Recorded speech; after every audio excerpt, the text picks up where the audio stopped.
Welcome to Save as Ability, a podcast to educate and inform you about disability employment issues. My name is David D'Arcangelo, and I'm your disability policy expert. Top 5 assistive technology devices. That's what we're talking about today on Save as Ability. It's great to be back with you. David D'Arcangelo, another episode. And we've had great reaction to we've been doing some top 5 lists, top 10 lists, different keys, things like that. And I think people really like that. I think people understand that we're curating these lists. These lists are not necessarily data-driven or, a full list. What we're trying to do, though, is give people an understanding of some of the larger devices, or we did design principles, we did universal design, that was another one. So to give people an understanding of that, and they've liked it. So if you have ideas, please put them in the comments or send us an email and we'll be sure to look into it for you. So today we're talking about the top 5 assistive technology devices. And really, what's this about? It's really about empowering people with disabilities and providing them the tools they need to be successful. Okay.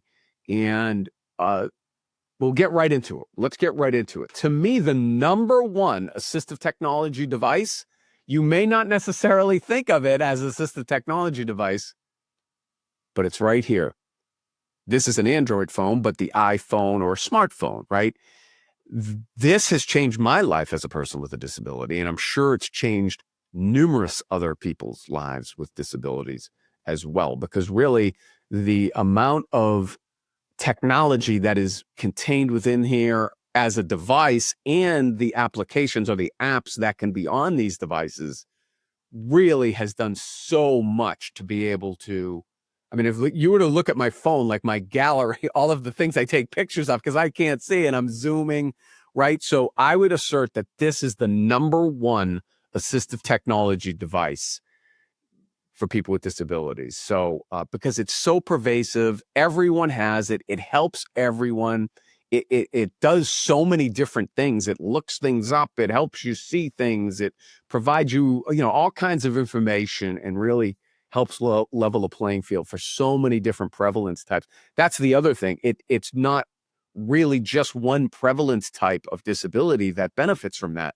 I would assert it's nearly all of them, because so many of the other technologies that we're going to talk about, this can act as like a hub or like, a piece of that puzzle. So that would be the number one thing.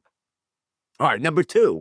Now, I'm a little biased because I'm a low vision user. So I'm making number 2 screen readers, okay? Screen readers such as JAWS, Zoom Text, built-in accessibility that Microsoft has, voiceover features.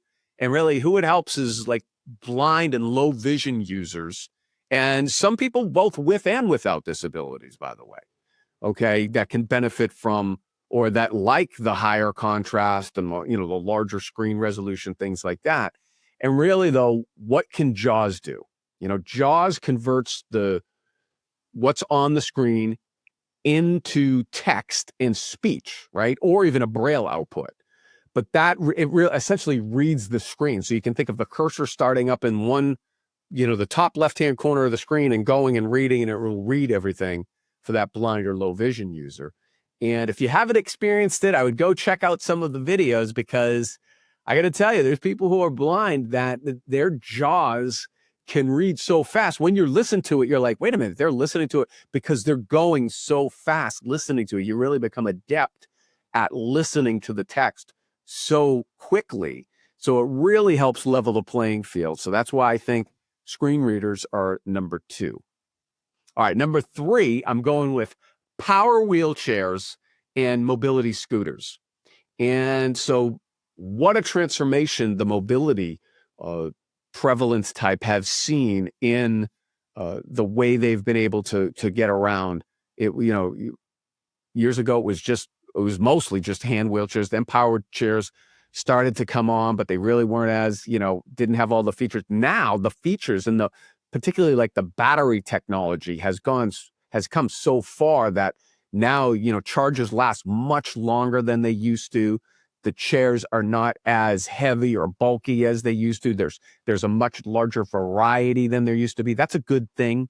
and mobility scooters too. So, because some people only need it at a certain period of time, and that works for them. So, again, it helps people with mobility impairments. That includes everything from spinal injuries to multiple sclerosis, muscular dystrophy, a whole uh, variety of conditions that really can limit somebody's mobility.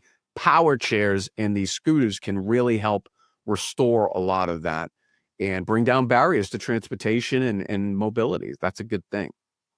So next thing I'm going with is kind of related to the first two a little bit. So it's a little bit of a cheat. I'm saying speech to text and augmentative communication devices. So this isn't really directed as much at the blind or low vision users, but I'm saying speech to text for people with other disabilities, individuals with speech impairments or cerebral palsy or autism or ALS or people that have been impacted by stroke and other traumatic brain injuries. Okay.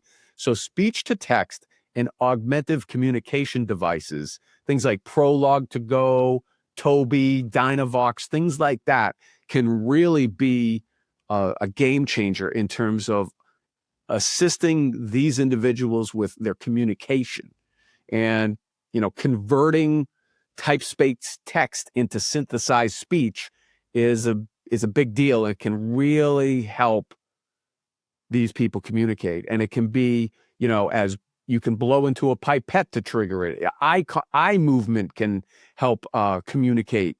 So it's gotten very sophisticated, and the computer technology, again, somewhat related to the phone there, has really helped, and it really matters.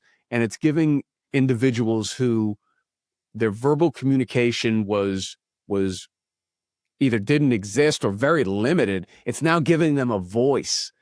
And that to me is a game changer. That's a good thing. So that's why it's on our list here. All right. So the next one is smart home assistive devices. And so these devices, whether it be Alexa, Google, smart plugs, the whole range of technologies that have come out. Back in the day, it used to be the clapper, clap on, clap off, right? But this helps people with all different types of disabilities, visual disabilities, mobility disabilities, cognitive disabilities, hearing disabilities. All of those prevalence types are aided by many of the features contained within these smart home devices. And it's smart home, but it's really larger than that. I guess it's smart devices because they can be applied in your car or at work or whatever the case may be. But this enables like voice activated controls or flashing lights, like a visual display instead of an auditory display, or vice versa, an auditory display instead of a visual display. So, you can control things, lights, thermostats, doors, all kinds of things that, a person with a disability, because of their limitation, their disability challenge, may have difficulty with. These smart devices can really help kind of level the playing field there. So it supports independent living and really sometimes improves safety for individuals as well. So that's our list. Tell me what we left off or what we should include. But I wanted to curate this list together for you. Obviously, there's a much longer list if you want to include all of the thousands or maybe hundreds of maybe even millions of different devices or features there are to make things accessible for people with disabilities. So, and when it's done well, it benefits everybody. The solution benefits both people with and without disabilities. And that's what we're trying to do. That's a good thing. Access to opportunity, independence, and self-determination. That's what we're talking about here at Save Visibility. I hope you enjoyed this episode.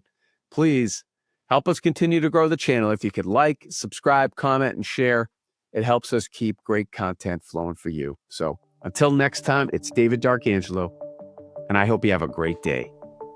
For more information about disability employment issues, please visit our website, disabilityemploymentsolutions.com. The Save As Ability podcast is available on Apple Podcasts, Spotify, our YouTube channel, @Disability Policy Expert, or wherever you stream your podcasts.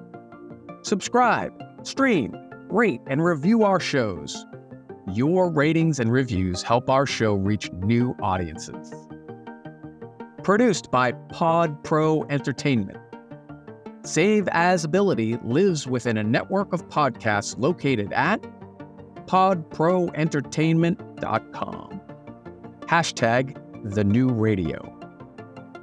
Again, my name is David Darkangelo, and I'm your disability policy expert. Until next time, thank you. I hope you have a great day.